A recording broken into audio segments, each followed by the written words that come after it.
So in this video, we're simply going to be replacing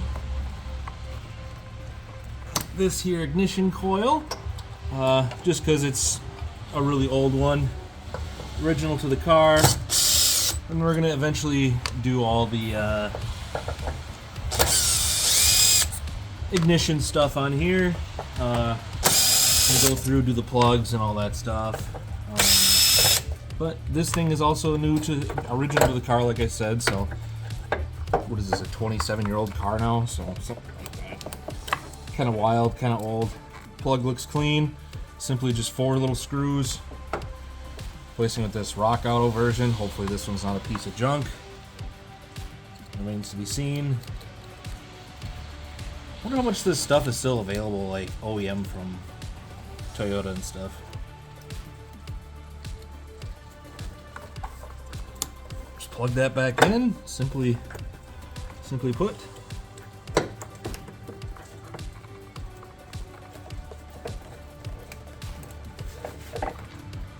Is that it? Oh, so it is latched? Okay, it's latched. We're good. It's okay.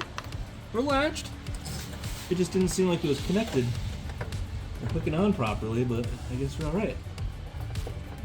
Okay, screw. Just hand threading these in just to line up the holes so it doesn't shift during, coitus. Really easy to do. Perfect. Put these ones in. I don't know if you can hear the cars driving by in the rain. A little tight. Good and tight, I doubt there's a torque spec for these, but it's not going anywhere.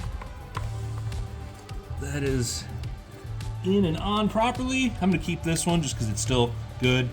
Here's a look at the part number in case you're curious what this one is. This is a 97 SC300. That's it for this video, guys. 4 screws, 1 wiring connector, and then the lead. And then we're done. That's it. Good to go. Ready to rock. Boom.